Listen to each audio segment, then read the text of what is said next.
Hello everyone, how are you doing? This is MD Tech here with another quick tutorial. In today's tutorial, I'm going to show you guys how to resolve if you're having an issue with the device census is using the webcam and you're unfamiliar with this application or you just want to disable it. So this should be a pretty straightforward process, guys, and without further ado, let's go ahead and jump right into it.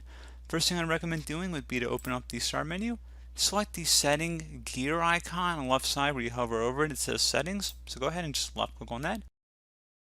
Scroll down and select the privacy tile.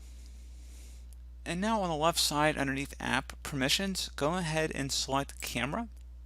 Now directing our attention over to the right side, underneath choose which Microsoft Store apps can access your camera. Go down and locate Feedback Hub. Go ahead and turn this to the off position.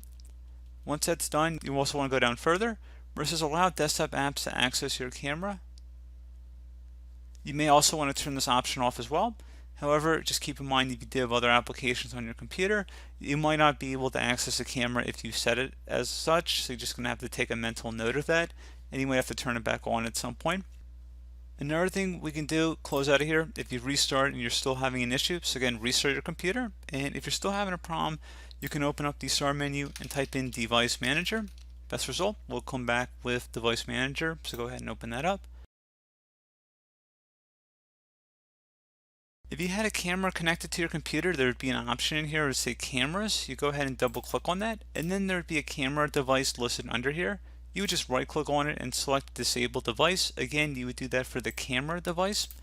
And if you had multiple cameras, just do it for the specific one that we were referring to in this tutorial. So again, pretty straightforward process here, guys. I do hope that I was able to help you out, and I do look forward to catching you all in the next tutorial. Goodbye.